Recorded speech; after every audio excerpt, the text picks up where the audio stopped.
kami persilakan dulu yang pertama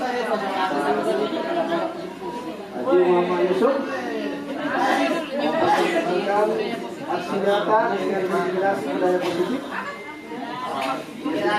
budaya positif. Kepada Pak Yusuf dipersilakan dengan hormat.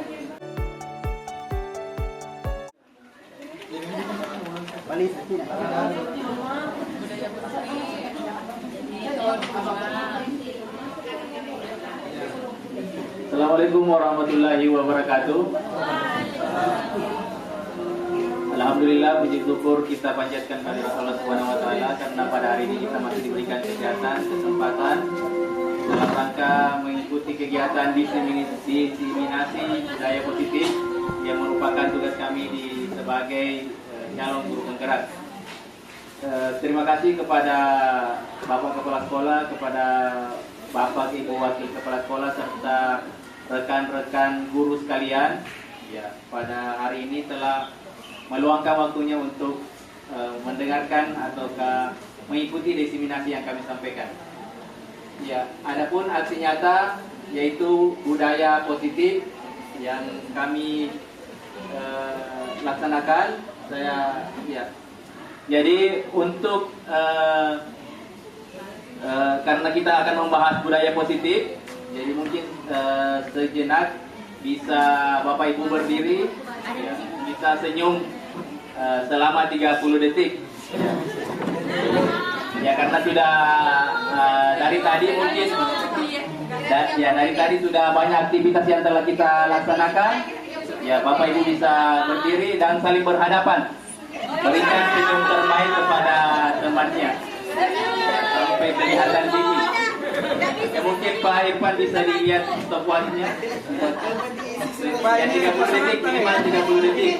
Awalnya mungkin senyum-senyum, ya, dan akhirnya nanti sampai ketawa besar atau ketawa lepas. Dan itulah yang kita inginkan, bagaimana menciptakan budaya positif. Oke, ya, satu. Orang ketiga. Silakan berhadapan. 1, 2, 3.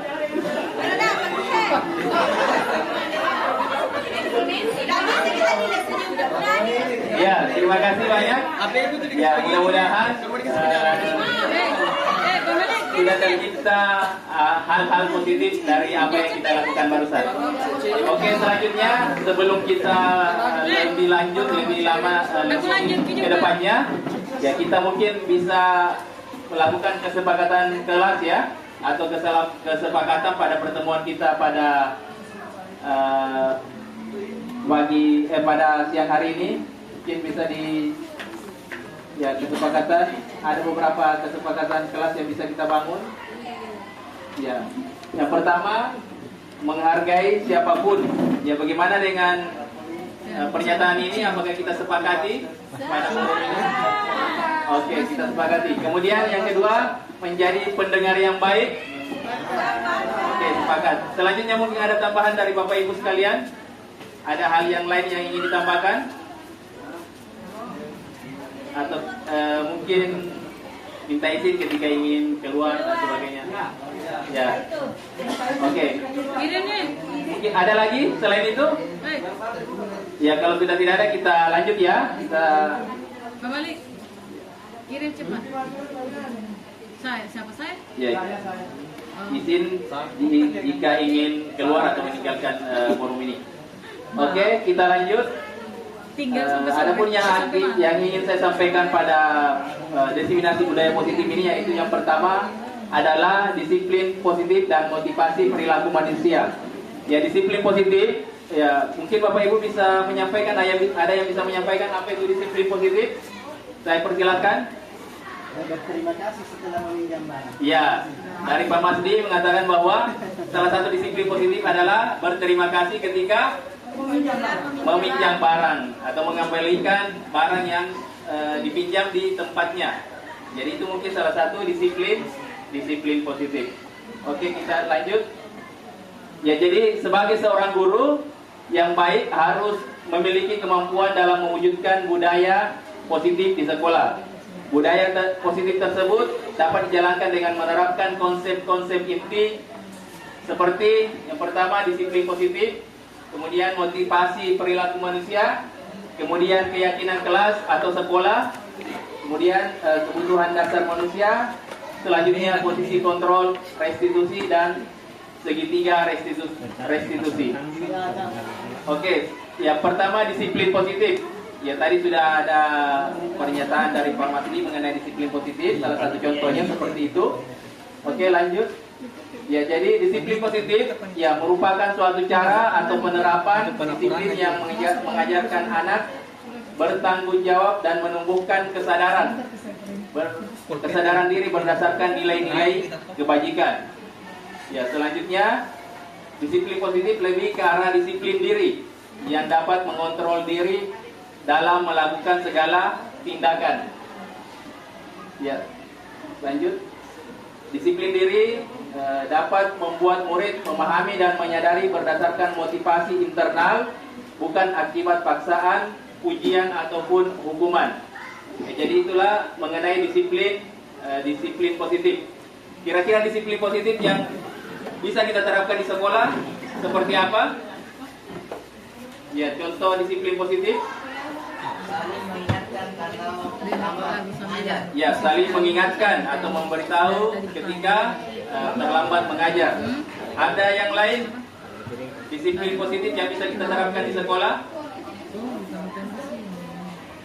Ya, sebenarnya disiplin positif ini sudah termaktub dalam profil pelajar Pancasila. Elemen-elemen yang ada di profil pelajar Pancasila, ketika kita sudah bisa terapkan 6 elemen tersebut, ya bisa menjadi budaya atau menjadi disiplin positif yang bagus, ya, yang bisa kita terapkan di sekolah. Ya, jadi inilah profil pelajar Pancasila dan atau disiplin positif yang seharusnya bisa kita terapkan. Yang pertama tentunya beriman kepada Tuhan Yang Maha Esa dan berakhlak mulia, kemudian mandiri, ya, berkebinekaan global, bergotong royong, kreatif, bernalar kritis. Ya, jadi ketika siswa-siswa kita atau murid-murid kita sudah beriman, ya tentunya dia sudah menjalankan disiplin positif. Begitupun ketika mereka sudah mandiri dalam segala hal, sudah tidak ketika dia melakukan sesuatu hal sudah menjadi ada dari dalam dirinya, ada motivasi yang timbul dari dalam diri, yaitu itulah yang kita harapkan. Selanjutnya berkebinekaan global, artinya ya mereka tidak ketinggalan zaman ataukah senantiasa bisa mengikuti perkembangan zaman sesuai dengan aturan-aturan yang berlaku. Kemudian senantiasa bisa bergotong royong. Kemudian siswa kita senantiasa bisa kreatif dan bernalar kritis. Inilah disiplin-disiplin positif yang kita harapkan bisa kita terapkan di sekolah kita. Oke, selanjutnya kita beralih ke motivasi perilaku manusia. Jadi manusia melakukan segala sesuatunya itu karena ada motivasi yang timbul dalam diri mereka. Seperti kita ke sekolah tentunya ada motivasi yang melatar belakangi kita sehingga kita mau datang ke sekolah. Yang umpamanya ada juga orang yang termotivasi karena ingin mendapatkan pujian atau hadiah dari orang lain. Ada juga orang yang termotivasi karena tidak ingin dihukum atau merasa tidak ingin kenyamanannya terganggu. Ada juga yang mereka melakukan perilaku karena untuk menjadi orang yang mereka inginkan dan menghargai diri sendiri dengan nilai-nilai yang mereka percaya. Dan ini yang ketiga yang kita harapkan, karena motivasi yang ketiga inilah motivasi yang berasal dari dalam diri sendiri atau yang biasa disebut dengan motivasi intrinsik. Sedangkan yang pertama dan yang kedua adalah motivasi yang dari luar. Dia mau bergerak atau melakukan sesuatu karena menghindari ketidaknyamanan atau hukuman, ya, ataukah dia melakukan sesuatu karena ingin mendapat imbalan atau penghargaan dari orang lain. Umpamanya kita hadir di sekolah karena ingin dilihat oleh kepala sekolah rajin dan sebagainya, bukan karena memang kesadaran dari dalam diri. Ya, yang kita harapkan bisa tertanam dalam diri kita dan bisa kita tularkan kepada seluruh siswa atau murid-murid kita adalah motivasi yang dari dalam atau intrinsik, karena ingin menjadi orang yang mereka inginkan dan menghargai diri sendiri dengan nilai-nilai yang mereka percaya. Ya, jadi mungkin seperti itu yang bisa saya sampaikan mengenai motivasi atau disiplin positif. Demikian, semoga dapat menginspirasi. Akhir kata, semoga tergerak, lekas bergerak, dan mari menggerakkan. Assalamualaikum warahmatullahi wabarakatuh.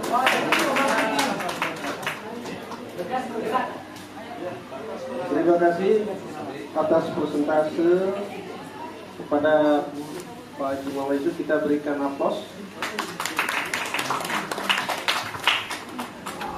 Selanjutnya barangkali kita dengarkan dulu ketiga calon guru pengganti.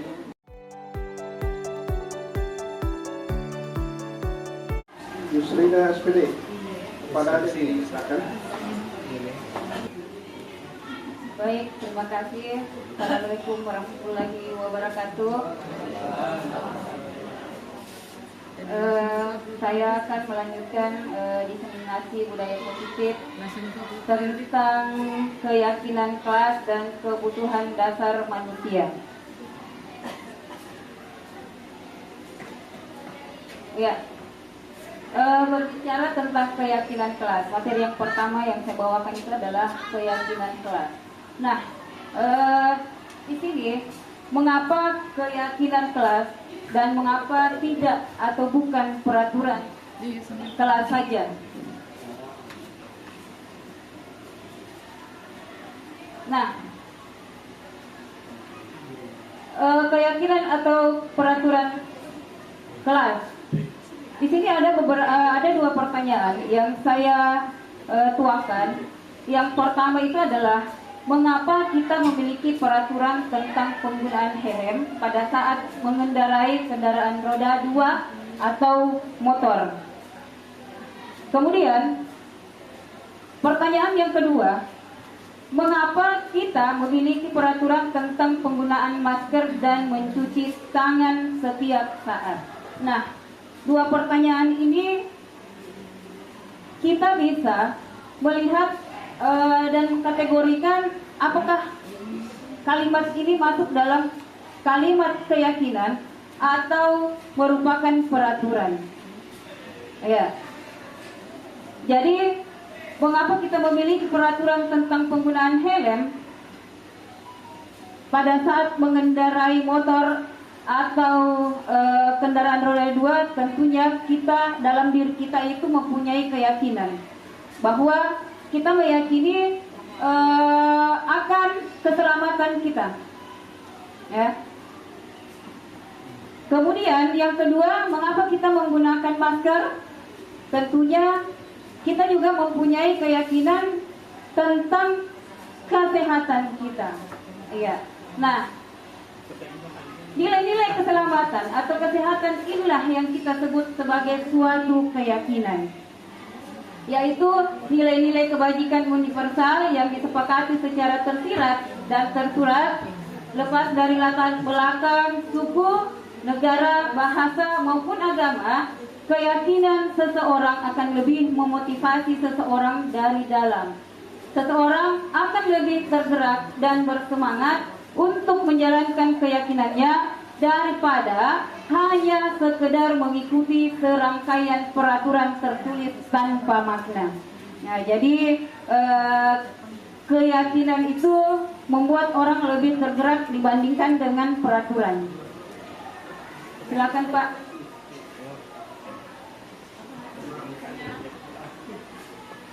Dilakukan saja ini. Nah, prosedur pembentukan keyakinan kelas. Yang pertama, mempersilakan warga sekolah atau murid-murid di sekolah atau kelas untuk bercurah pendapat tentang peraturan yang perlu disepakati di sekolah. Nah, jadi kita mengajak siswa atau murid kita untuk membayangkan, menghayalkan apa mau mereka di dalam kelas. Jadi kita mempersilahkan untuk mencurahkan pendapat mereka. Kemudian yang kedua, mencatat semua masukan siswa di papan tulis atau di kertas besar agar warga sekolah bisa melihat hasil curah pendapat. Nah, yang ketiga, susunlah keyakinan kelas sesuai prosedur pembentukan keyakinan sekolah atau kelas. Kemudian ini yang paling penting, gantilah kalimat-kalimat dalam bentuk negatif menjadi kalimat positif. Ya, selama ini selama saya menjadi guru dan membuat keyakinan kelas, yang saya anggap keyakinan kelas di ini adalah apa yang disampaikan oleh anak atau apa yang dituangkan oleh anak itu saya terima saja. Dan belum memahami apa yang mana masuk dalam kategori keyakinan dan mana yang masuk dalam kategori peraturan. Ya, nah ternyata yang saya temukan di guru penggerak ini antara peraturan dan keyakinan itu berbeda. Ya, jadi kalau peraturan itu adalah terkadang hanya guru saja yang memberikan aturan, tetapi menurut berdasarkan keyakinan, kalau keyakinan itu dia mempunyai memiliki kalimat positif, artinya kalimat itu kalimat yang lebih halus digunakan. Nah, bisa Bapak Ibu lihat kalimat negatifnya itu adalah jangan berlari di atas di kelas atau koridor. Nah, kalau dibuat dalam kalimat positif itu adalah berjalanlah di kelas atau koridor. Nah, kalimat negatifnya itu adalah menggunakan kata jangan. Iya, larangan, tidak boleh, kata tidak boleh itu menggunakan merupakan kalimat negatifnya. Nah, ketika kita membuat dalam satu keyakinan kelas, maka kita harus mengubahnya. Nah, jadi kalimat positif. Silakan Pak. Nah, yang keempat, tinjau kembali daftar curah pendapat yang sudah dicatat. Anda mungkin akan mendapati bahwa pernyataan yang tertulis di sana masih banyak yang berupa peraturan-peraturan. Nah, jadi kalau anak-anak sudah mencurahkan pendapatnya, ditinjau kembali apakah curahan atau keinginan dari siswa tersebut itu sudah tidak masuk dalam kategori peraturan. Ya. Kemudian yang kelima, tinjau ulang keyakinan sekolah kelas secara bersama-sama. Seharusnya setelah beberapa peraturan telah disatukan menjadi beberapa keyakinan. Nah, di sini maksudnya di sini jangan sampai ada beberapa kemauan atau keinginan anak yang sama. Jadi ini perlu ditinjau kembali dan tidak perlu menggunakan kalimat yang panjang. Nah, selanjutnya setelah keyakinan sekolah kelas dibuat, maka semua warga kelas dipersilakan meninjau kembali apakah sudah disetujui dan kalau sudah disetujui ditandatangani oleh siswa. Itulah keyakinannya. Yang ketujuh, keyakinan sekolah diusahakan itu ditempel di dinding supaya keyakinan itu berkali-kali atau sering dilihat oleh siswa sendiri, sehingga mereka menyadari bahwa oh ternyata di kelas kita atau di sekolah kita itu mempunyai keyakinan yang seperti ini. Silakan Pak. Nah, Bapak Ibu, teman-teman guru hebat, perhatikan kalimat berikut ini. Tidak boleh memotong pembicaraan teman atau guru. Kemudian yang kedua, dilarang mengganggu teman di jam pelajaran. Yang ketiga, tidak membuang sampah di sembarang tempat. Yang keempat, harus hadir di kelas 5 menit sebelum pembelajaran dimulai. Dan yang kelima, tidak boleh menggunakan HP saat pembelajaran berlangsung. Nah, kelima kalimat ini, menurut Bapak Ibu, apakah merupakan peraturan atau sudah masuk dalam kategori keyakinan kelas? Sudah? Iya, jadi lima kalimat ini masih masuk dalam kategori peraturan. Iya, silakan Pak. Nah, Bapak Ibu bisa lihat keyakinan kelas dan nilai kebajikan. Dalam keyakinan kelas, saya juga baru tahu ternyata di dalam keyakinan kelas itu mempunyai nilai-nilai kebajikan. Nah, dari 5 kalimat yang tadi tidak boleh atau kalimat negatif tadi itu kita ubah dalam kalimat yang positif. Yang pertama berbicara saat dipersilahkan. Ternyata kalimat ini saya temukan ternyata keyakinan itu mempunyai nilai yang selama ini saya hanya mendengarkan saja apa maunya siswa. Ya, jadi berbicara saat dipersilakan mengandung nilai kebajikan yaitu saling menghormati.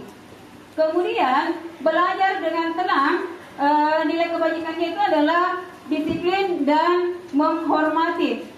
Yang ketiga, membuang sampah pada tempatnya itu adalah kebersihan, bisa juga kita kategorikan dalam nilai kesehatan. Yang keempat, hadir di kelas 5 menit sebelum pembelajaran dimulai, masuk dalam nilai kedisiplinan. Dan yang kelima, menggunakan HP pada waktu tertentu, itu masuk dalam nilai disiplin atau kedisiplinan. Jadi tadi kalimatnya itu tidak boleh menggunakan HP di dalam kelas, itu masih merupakan kalimat negatif ya. Nah, silakan Pak. Kita pindah di materi kebutuhan dasar manusia. Kebutuhan dasar manusia adalah sesuatu yang kita lakukan untuk mendapatkan apa yang kita inginkan. Seluruh tindakan yang kita lakukan memiliki tujuan tertentu dan semua usaha terbaik yang kita lakukan adalah dalam rangka agar kebutuhan dasar kita terpenuhi dengan baik. Nah, menurut Ki Hajar Dewantara, Ki Hajar Dewantara itu selalu memberikan pernyataan atau menyatakan bahwa sekolah itu adalah sebagai ladangnya, kemudian sawah atau kita ambil contoh perbandingan dengan hidup tumbuh-tumbuhan. Seorang petani dalam hakikatnya sama kewajibannya dengan seorang pendidik yang menanam padi, misalnya hanya dapat menuntun tumbuhnya padi, ia dapat memperbaiki kondisi tanah, memelihara tanaman padi, memberi pupuk dan air, membasmi ulat-ulat atau jamur yang mengganggu hidup tanaman padi dan lain sebagainya. Nah, Ki Hajar Dewantara ini selalu menyamakan seperti itu. Jadi siswanya itu disamakan dengan bibitnya, benihnya. Kemudian ladangnya itu adalah sekolahnya dan gurunya itu adalah petaninya. Nah, bagaimana kita melihat seorang petani agar bisa menghasilkan yang baik? Tentunya dia memupuk, membasmi hama, kemudian menyiramnya dan sebagainya, sehingga hasil tanamannya itu mendapatkan hasil yang lebih baik. Nah, 5 kebutuhan dasar manusia. Yang pertama itu adalah kebutuhan bertahan hidup. Kemudian kebutuhan kasih sayang dan rasa diterima. Ini kebutuhan untuk diterima ya. Kemudian yang kedua, penguasaan, kebutuhan pengakuan atas kemampuan. Yang keempat itu adalah kebutuhan kebebasan. Kita merupakan kebutuhan akan pilihan, siswa dibebaskan untuk memilih. Dan yang kelima itu adalah kebutuhan kesenangan. Bapak Ibu, silakan disimak sedikit cuplikan di layar.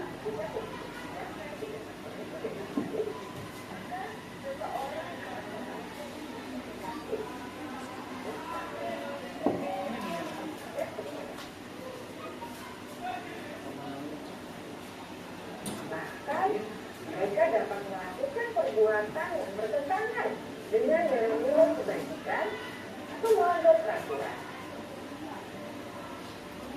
kata lain, perilaku buruk seseorang biasanya adalah respons dari kebutuhan yang tidak terpenuhi.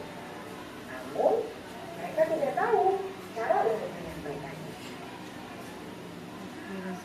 Ya, sedikit cuplikan tentang kebutuhan dasar manusia. Nah, dari 5 kebutuhan dasar manusia, jika ada di antaranya tidak terpenuhi, tentunya akan berdampak. Ya, tadi Bapak Ibu sudah melihat ada yang emosi terhadap temannya, ada yang merasa bosan, ada juga yang merasa kesepian. Itu karena kebutuhan dasarnya itu tidak terpenuhi. Nah, kalau kita lihat kebutuhan dasar manusia itu, Bapak Ibu tahu kebutuhan dasar manusia? Iya, itu juga masuk dalam kategori menikah. Iya, jadi seperti yang kita lihat kebutuhan dasar manusia itu adalah makanan, iya, makan, minum, iya, jadi kasih sayang, iya betul. Terima kasih, iya. Jadi kasih sayang juga merupakan kebutuhan dasar manusia. Jadi terkadang anak kita itu berbuat masalah atau berbuat ulah ketika kebutuhannya tidak terpenuhi atau salah satu di antara kebutuhannya itu tidak terpenuhi. Nah, salah satu contohnya kita sering menemukan siswa kita itu kurang kasih sayang dari orang tuanya. Nah, Bapak Ibu guru yang hebat, sangatlah penting bagi kita untuk mengetahui kebutuhan dasar murid-murid agar kita memahami alasan dibalik sikap dan tingkah laku mereka. Bila murid berperilaku buruk atau melanggar peraturan sehingga tindakannya itu tidak sesuai dengan nilai-nilai kebajikan, maka guru harus mencari tahu alasan yang mendasar tindakan tersebut dan kebutuhan apa yang belum terpenuhi. Jadi seorang guru begitulah seorang guru. Jadi kalau ada anak yang mempunyai masalah, tentunya seorang guru itu cepat melakukan tindakan, mencari tahu bagaimana kondisi anaknya, apa yang menyebabkan sehingga anak tersebut melakukan tindakan yang seperti itu. Nah, melalui percakapan dengan guru dalam pendekatan disiplin positif, mengajak murid untuk bersikap reflektif dalam mengenali kebutuhan yang berusaha mereka penuhi dan yang mendasari tindakan mereka. Tapi, jika guru mengabaikan perilaku buruk murid, maka perilaku tersebut akan berpengaruh pada suasana kelas yang kurang kondusif dan akan berpengaruh pada tujuan dari pendidikan itu sendiri. Nah, Bapak Ibu guru yang hebat, mari kita menjadi guru yang lebih baik dengan memahami kebutuhan dasar murid-murid kita. Mari kita membimbing murid-murid kita agar menjadi berdaya, seimbang, dan bahagia. Ya, terima kasih. Saya akan memberikan kesempatan kepada teman saya. Baik, terima kasih atas kesempatan yang telah diberikan. Bismillahirrahmanirrahim. Assalamualaikum warahmatullahi wabarakatuh. Kami dari calon guru penggerak hari ini juga masih melanjutkan kembali diseminasi tentang budaya positif, yaitu tentang 5 posisi kontrol guru dan segitiga restitusi.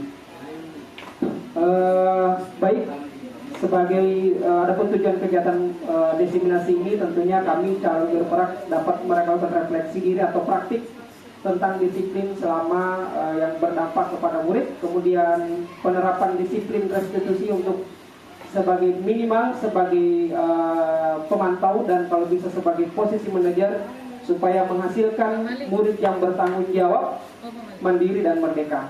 Kemudian CGP dapat menjelaskan tentang restitusi adalah satu cara menanamkan disiplin positif pada murid. Kemudian kami calon guru penggerak juga dapat menerapkan restitusi dalam membimbing murid berdisiplin positif agar menjadi murid yang merdeka. Baik, sebagai awal pembuka kami ada pertanyaan pemantik. Di sini ada contoh kasus Sabrina yang terlambat ke sekolah sehingga terburu-buru, sehingga sepatu yang digunakan berwarna coklat padahal aturan sekolah berwarna hitam. Pak Lukman sebagai pembina OSIS kesiswaan menanyakan kepada Sabrina, apakah peraturan sekolah tentang seragam warna sepatu? Sabrina menjawab bahwa dia sudah mengetahui bahwa menggunakan harusnya hitam, tapi karena terburu-buru dia akhirnya salah pakai sepatu. Tapi Pak Lukman ini tetap bersikeras pada peraturan yang berlaku dan akhirnya sepatu si Sabrina ini ditangkap, diambil, kecuali Sabrina bisa pulang menukar sepatunya dan tidak mungkin karena jauh dari rumahnya.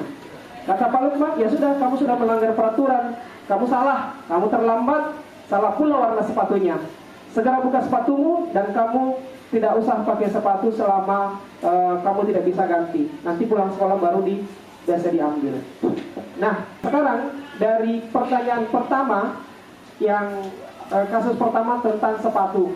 Ini mungkin hal yang biasa, mungkin teman-teman pembina atau mungkin teman-teman guru BK, ya. Biasa kalau kita lihat sepatunya anak-anak kita putih atau mungkin berwarna lain. Saya mau minta tanggapan, kira-kira kalau modelnya seperti ini, posisi kontrol guru ini sebagai apa? Apakah memang harus menerapkan peraturan seperti itu atau model adakah solusi lain? Mungkin ada teman yang bisa mungkin memberikan pendapat dari kasus ini, dan ini mungkin hampir semua di kasusnya ada di sekolah. Silakan teman yang ingin mengungkapkan pendapatnya. Ya, Ibu Isriani, silakan.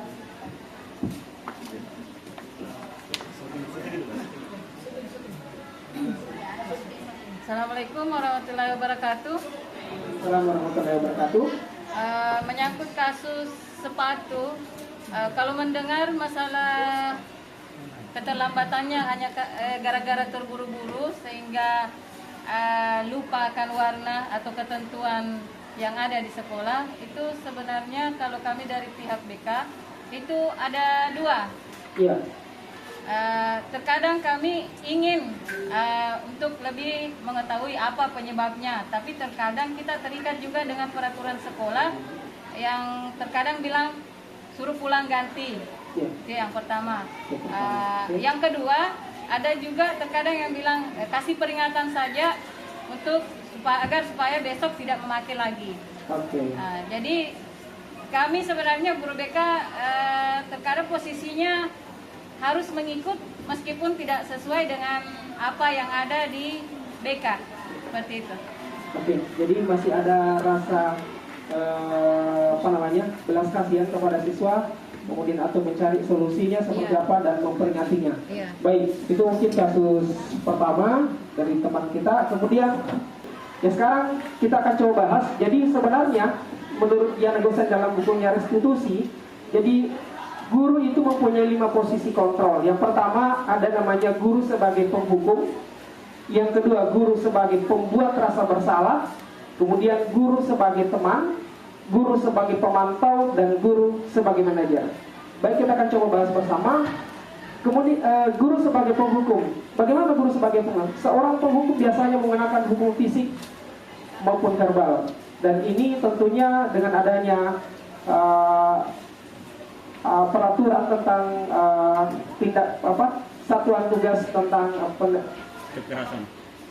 tindak kekerasan di sekolah ini juga membatasi kita supaya tidak kita guru sebagai penghukum. Dia kadang kita menggunakan kata-kata yang kasar, bodoh, batu dan sebagainya. Kata-kata itu tidak layak untuk itu. Kamu memang bodoh dan sebagainya. Inilah kata-kata yang sering digunakan sebagai penghukum. Kemudian sebagai guru penghukumnya ini senantiasa mengatakan bahwa sekolah itu memerlukan sistem, ini harus dilaksanakan dan pokoknya keras. Kemudian ada kata-kata patuhi aturan saya atau awas. Ini sifatnya mengancam. Kamu selalu saja salah, kamu selalu saja terlambat, selalu saja paling terakhir selesai. Guru ini senantiasa percaya bahwa hanya ada satu cara agar pembelajaran berhasil, yaitu caranya dia guru. Guru ini yang selalu sifatnya boleh dikata diktator, dia yang paling benar, tidak ada solusi lain kecuali solusinya dari guru tersebut. Itulah guru sebagai penghukum.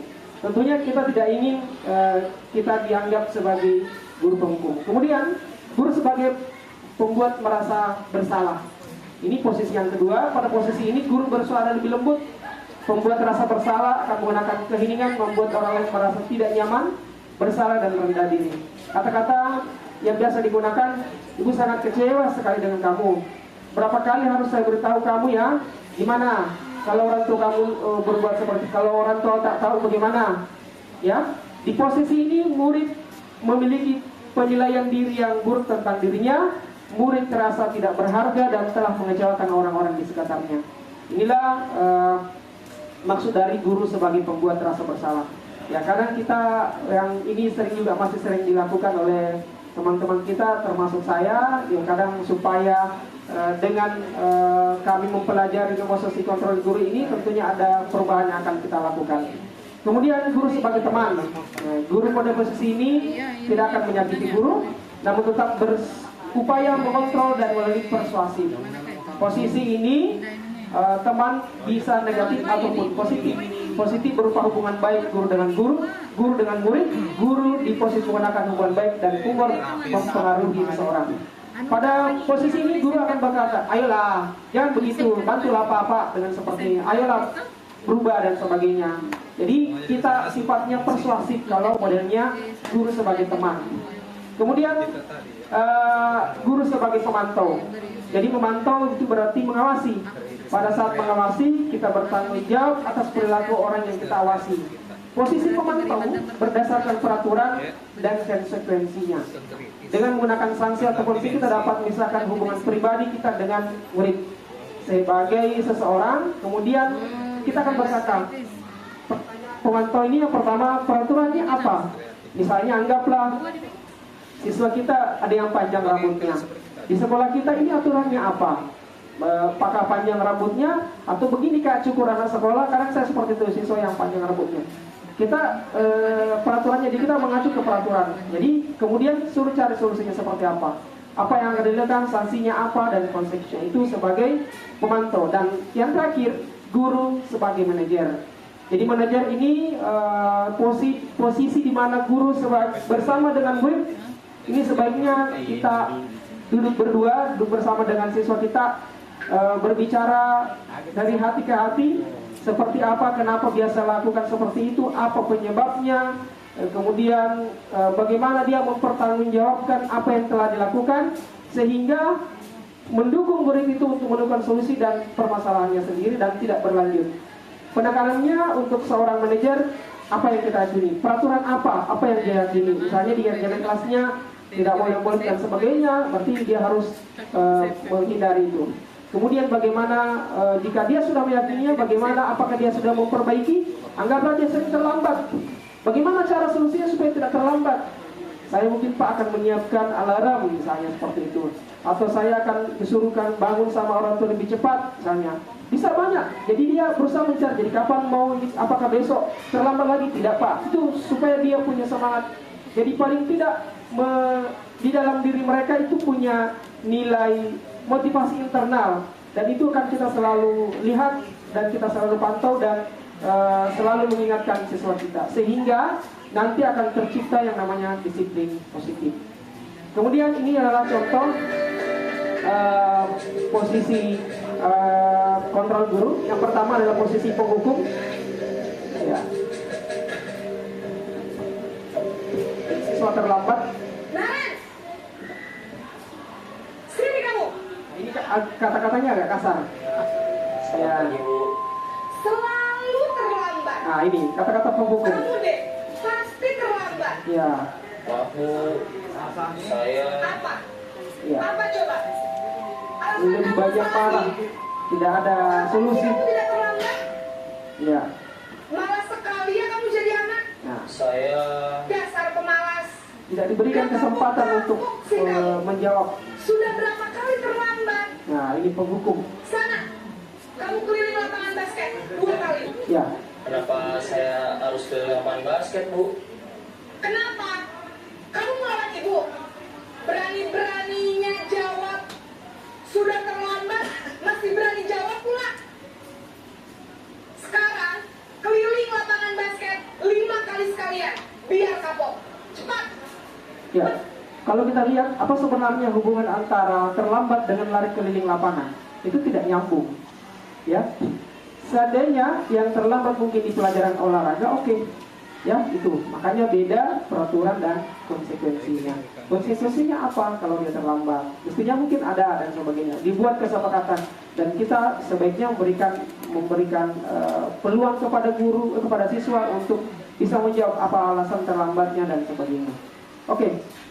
Sana ke lapangan basket. Ya, ini disuruh keliling 5 kali. Tidak menyelesaikan. Kemudian posisi 5, guru sebagai pembuat rasa bersalah. Ini contohnya. Masih terlambat juga. Ups. Ya.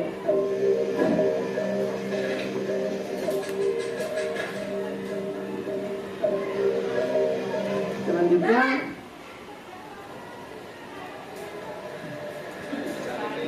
Selamat pagi, Bu. Naren. Kamu kenapa terlambat lagi? ya, beda tadi nada bahasanya ya. Tuhan, Naren. Ya, ini agak halus. Ya, bikin ibu susah ya. Ya, Kalau kamu terlambat lagi, nanti ibu yang ditegur bapak kepala sekolah. ya, Nak. ini dianggap bersalah Disangka ibu kayak. tidak bisa membina kamu. Ya, Duh, gimana ini? ya. Maaf, Bu. Duh, Gusti Naren. Kamu suka ya kalau ibu ditegur bapak kepala sekolah? Apakah begini kita di sekolah? Sekarang ibu harus tulis apa yang di buku absen? Ya, Ini kamu sudah sering terlambat loh. Ibu harus apa coba? ya, ini. Maaf, Bu. Maaf sekali. Dia merasa bersalah. Lain kali jangan bikin ibu susah lagi ya nak ya. Ya. Ibu tidak akan kuat lagi kalau kamu begini terus. Iya, tidak Bisa kuat. jantungan kalau ibu ditegur bapak kepala sekolah. Sampai jantungan. Sana cepat kelas. Ya, Maaf ya, Bu. Maaf sekali. ya, minta maaf ya. Kemudian posisi teman. Bagaimana modelnya? Ini sama kasusnya terlambat tapi bahasanya yang beda.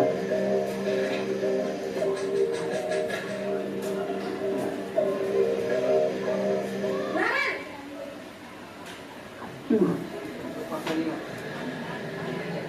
Selamat pagi, Bu. Ya, ini sudah agak. wah, sudah jam berapa ini nak? Ya, Terlambat lagi ya sayang. pakai saya. Habis ibu saya lupa bangunkan saya, Bu. Kayaknya murid kesayangan, jadi dipanggil sayang. Malah menyalahkan ibu kamu. Ah, Kamu bukannya anak yang larinya paling kencang. Kok terlambat sih?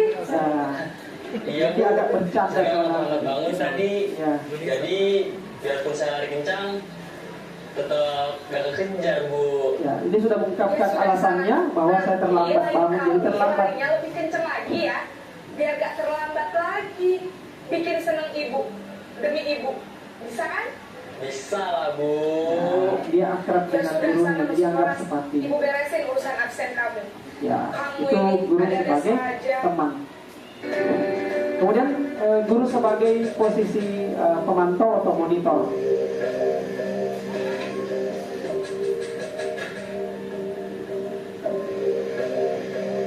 Naren, Duh, Selamat pagi, Bu. Naren, apa peraturan sekolah kita tentang jam berapa kita harus masuk sekolah, nak? ya dia kembalikan ke peraturan. Harus di sekolah jam 7, Bu. Ya. Iya betul, sekarang sudah jam 7.20. Naren sudah 20 tahu menit konsekuensinya terlambat. jika terlambat hadir. Ya, Paham, Bu. Saya harus tinggal kelas pas jam istirahat.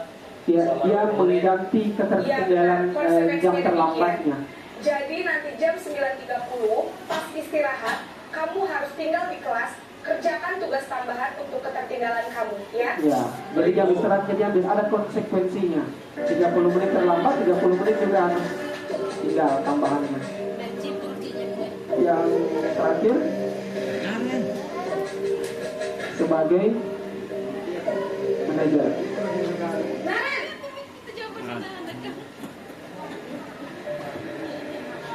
Selamat pagi, Bu.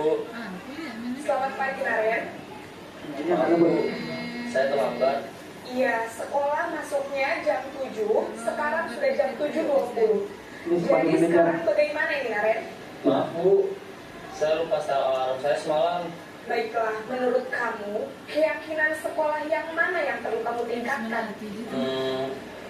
Menghargai diri sendiri dan orang lain mungkin ya Bu. Setuju. Jadi, apakah Naren meyakini prinsip saling menghormati tersebut? Iya Bu, saya meyakininya. Apakah Naren bersedia memperbaiki masalah Ya, keterlambatan dia ini? diminta apakah bersedia untuk Bagaimana berubah, kamu akan perbaiki masalah keterlambatan ini? cari solusinya.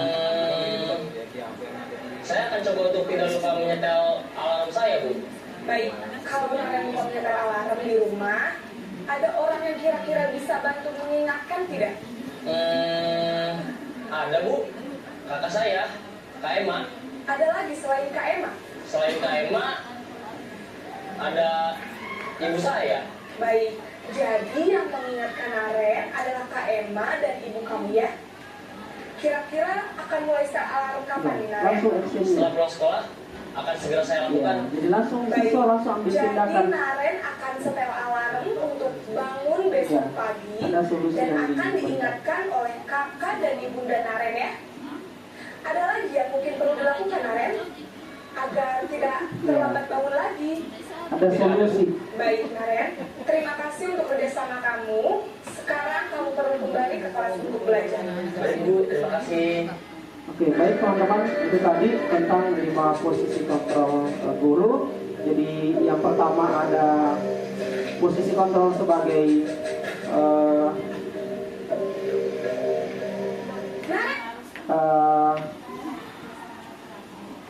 penghukum, kemudian yang kedua itu sebagai guru membuat rasa bersalah, sebagai teman, guru sebagai pemantau, dan guru sebagai manajer. Paling tidak kita guru bisa menjadi minimal menjadi guru sebagai pemantau, dan kalau bisa kita sebagai guru sebagai manajer. Baik teman-teman, langkah berikutnya atau materi berikutnya tentang restitusi. Apa itu restitusi?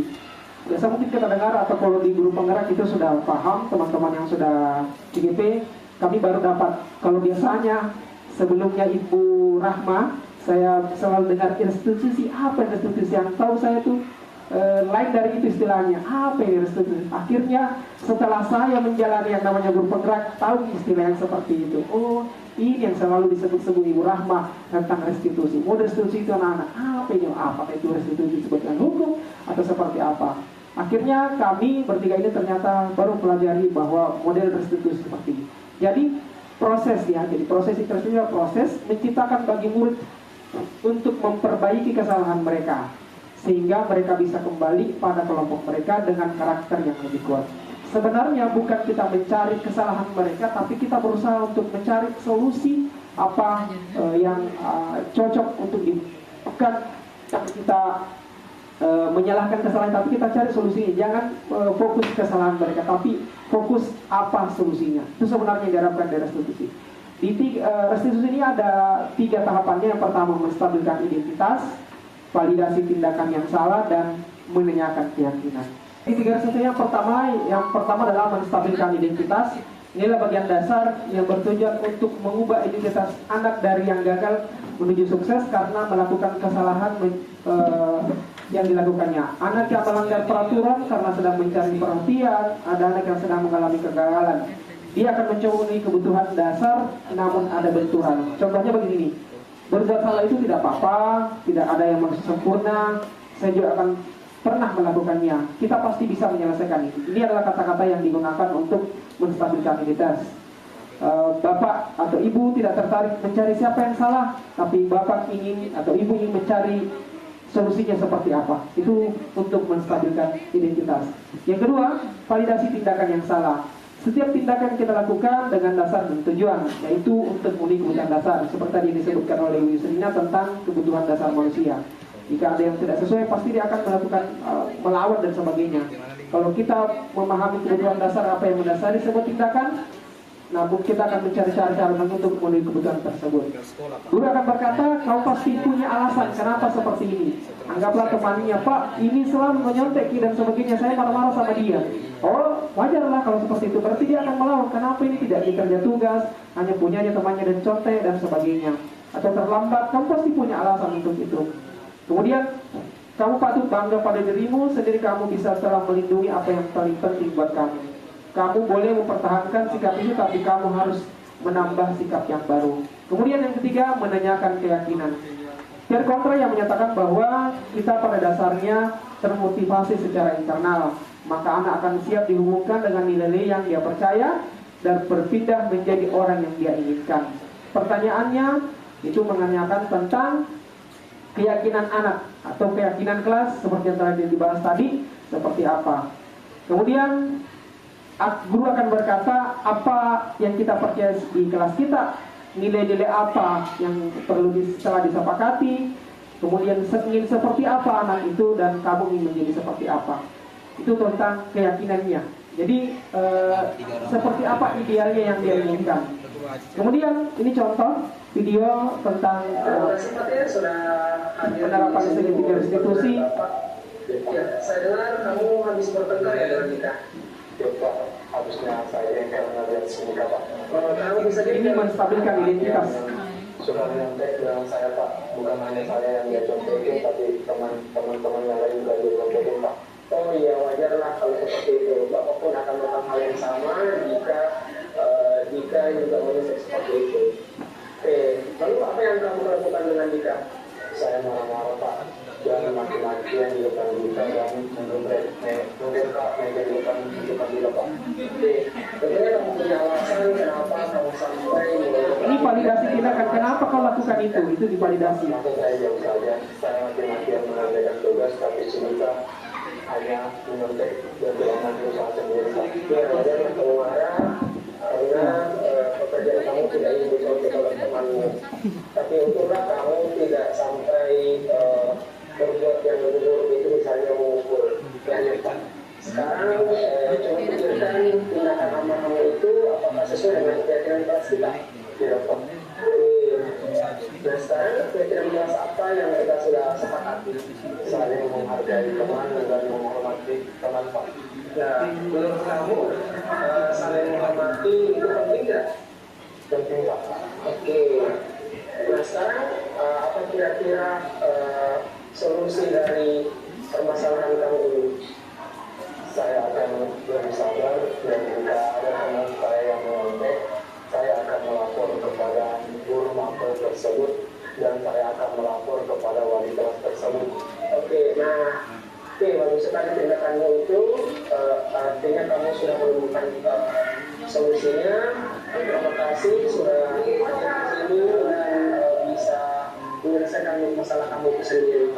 Oke, sekarang tetap semangat belajar ya. Dengan berbagai perkembangan lagi. Oke, silakan kembali ke kelas. Terima kasih sudah hadir. Pak. Ini respon siswa ketika sudah di Nama saya Fatir dari kelas 11 distrik 2. Saya senang sekali bisa diajak diskusi dengan Bapak Guru untuk dapat mengendalikan diri dari amarah karena perilaku teman sekelas saya. Saya harus belajar banyak-banyak bersabar dan dapat menghormati teman-teman sekelas saya. Oke, itu model restitusi. Jadi kalau dihubungkan dengan posisi kontrol guru itu termasuk di meja. Jadi kita berdiskusi dengan siswa dulu, kemudian kita berusaha mencari solusinya seperti apa. Kemudian ini adalah bagian dari praktek diskusi tentang penerapan restitusi di sekolah. Baik, itulah mungkin tadi yang kami sempat sampaikan tentang 5 posisi kontrol guru dan penerapan 3 restitusi di sekolah. Terima kasih. Salam guru penggerak, tergerak, bergerak, dan bergerakkan. Assalamualaikum warahmatullahi wabarakatuh. Super sekali juga. Super. Dia sudah benar di dunia lain ya. Baik, ya saya kira kita berikan aplaus ya. Maka ketika calon guru penggerak kita ini barangkali ada yang teman-teman yang mau memberikan refleksi atau tanggapan dari ketiga calon guru penggerak kita ini. Nah, tadi yang pertama Pak Yusuf, kemudian Ibu Frida membahas tentang keyakinan dan peraturan kelas. Kemudian Pak Irfan tadi ada istilahnya posisi kontrol dan restitusi. Jadi ketika ada yang mau memberikan umpan balik, yang refleksi. Silakan Pak Westan.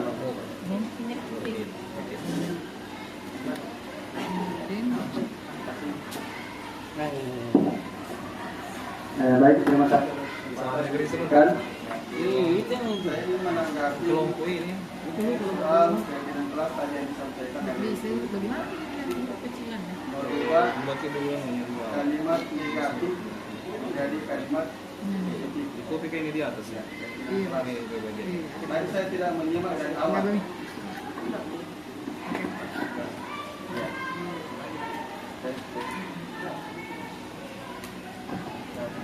Ya, satu.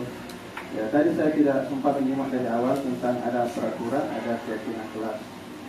Cuma saya ini menanggapi apakah semua keyakinan atau peraturan itu bisa dirubah dari kalimat negatif menjadi kalimat positif. Sementara yang kami pahami, memang dalam pemahaman kami memang ada amar ma'ruf nahi munkar.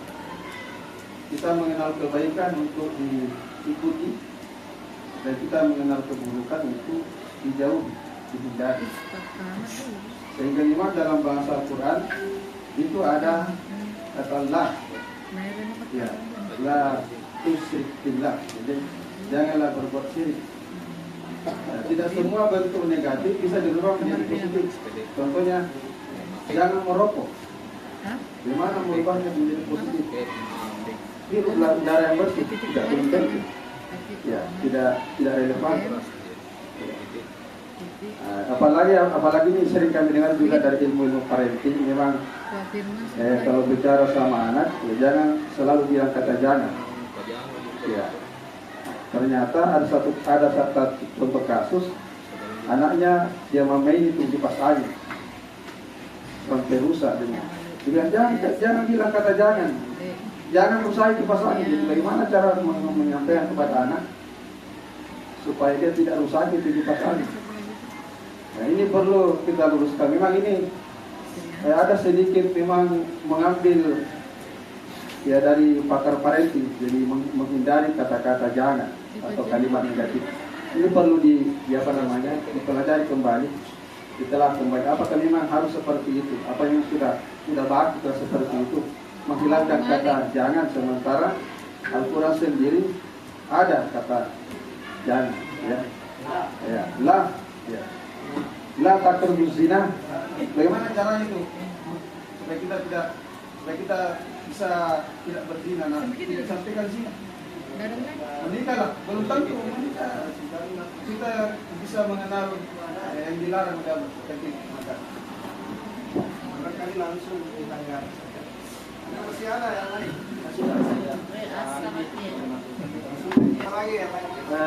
Kalau saya terkait dengan yang dipaparkan tadi Pak Irfan itu yang Sabrina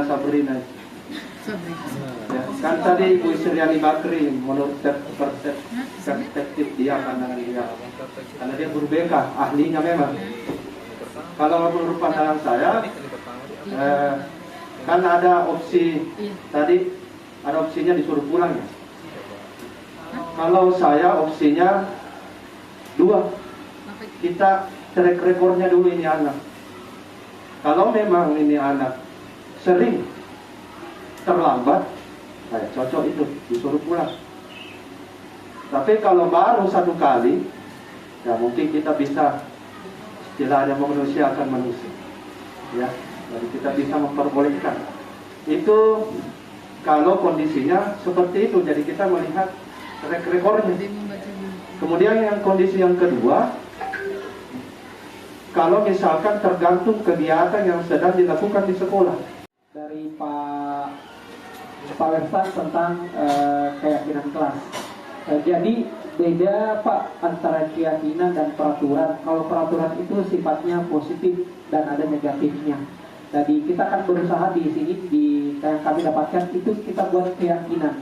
Keyakinan itu sifatnya universal. Misalnya saling menghormati, pendek-pendek saja kata-katanya. Tapi kalau di dalam keseharian itu biasanya ada kasus-kasus. Nah, kita kembalikan, misalnya ada yang saling bertengkar dan sebagainya.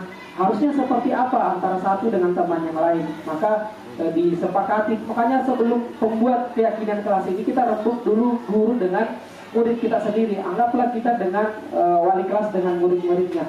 Dibentuklah keyakinan kelas. Tapi tetap dikawal oleh gurunya atau dalam hal ini adalah wali kelasnya. Diberikan pemahaman dulu seperti apa, kemudian urutannya kalau banyak bisa dipersingkat, kemudian dibuatlah beberapa item yang mewakili semuanya. Contoh misalnya tidak terlambat, datang tepat waktu dan sebagainya. Itu adalah kalimat negatif.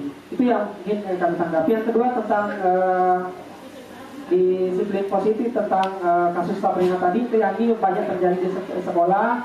Saya sepakat dengan Pak Junadi bahwa tidak langsung kita hukum. Kita lihat dulu track recordnya. Kita catat dulu atau kita lihat dulu rekam jejak anaknya. Apakah memang selalu langgar dan sebagainya. Kita mungkin perlu, kadang kita harus sebagai penghukum atau yang paling tidak terlalu disarankan, tapi kita berusaha untuk bisa sebagai guru, sebagai manajer. Saya kira itu untuk hari ini. Terima kasih teman-teman telah menyiapkan waktunya bisa bersama kami, bisa saling sharing, saling berbagi. Kami calon guru penggerak ini masih tetap terus belajar dan belajar. Tidak ada yang manusia sempurna. Jika kami punya kesalahan dalam kegiatan ini, kami mohon maaf. Terima kasih. Wabillahi taufiq wal hidayah. Assalamualaikum warahmatullahi wabarakatuh.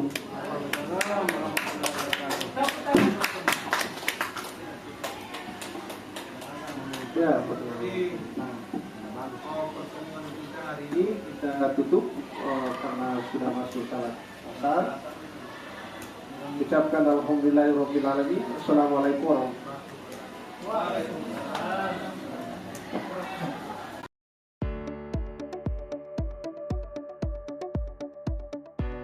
Apa yang ada di pikiran kalian tentang kesepakatan kelas? Ya? Dilarang bermain HP, iya. Dilarang bermain HP. Bagaimana? Sepakat? Sepakat. Ya, dilarang menggunakan HP ya di dalam kelas. Ada lagi yang lain? Tidak berbicara atau bercerita pada saat guru menjelaskan. Iya, jadi itu menjadi kesepakatan kelas. Namun itu yang ada di pikiran kalian. Nah, bagaimana untuk menjadikan yang Anda buat tadi atau yang Anda sampaikan tadi itu masih bersifat peraturan kelas. Nah, bagaimana cara menjadikan keyakinan kelas? Nah, kata tidak itu menjadi kalimat negatif, masih menjadi kalimat negatif. Bagaimana caranya untuk menjadikan kalimat keyakinan itu harus kita ubah menjadi kalimat positif. Jadi negatif tadi menjadi positif. Tadi ada teman kita yang mengatakan bahwa tidak boleh menggunakan HP di dalam kelas ketika tidak diizinkan oleh guru. Oke, kalau kita mengubah dalam kalimat positif, artinya seperti ini: menggunakan HP ketika guru atau ketika diizinkan oleh guru. Iya. Apalagi? Nah, sekarang coba kita berbagi ya. Kesepakatan kelasnya.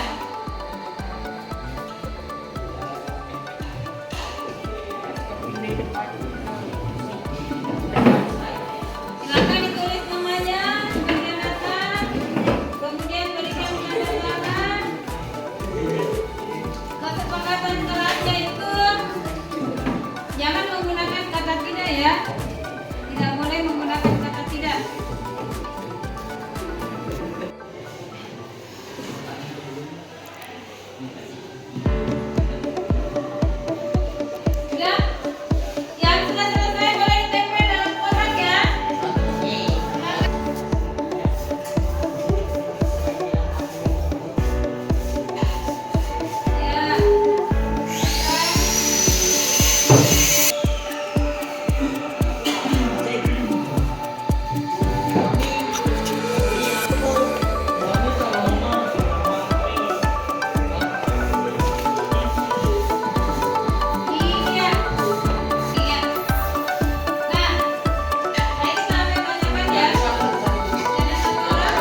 keyakinan kelas atau kesepakatan kelas ya.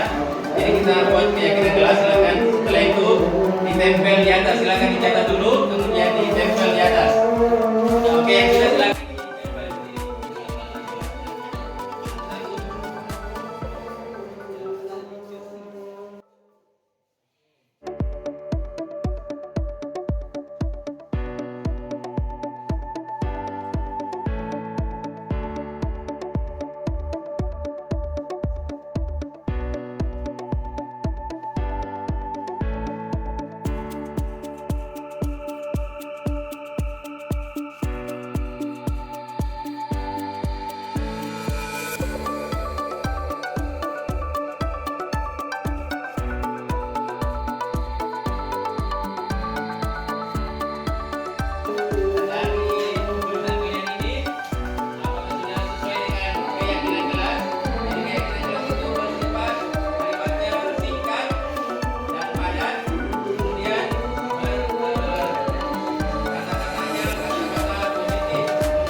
dia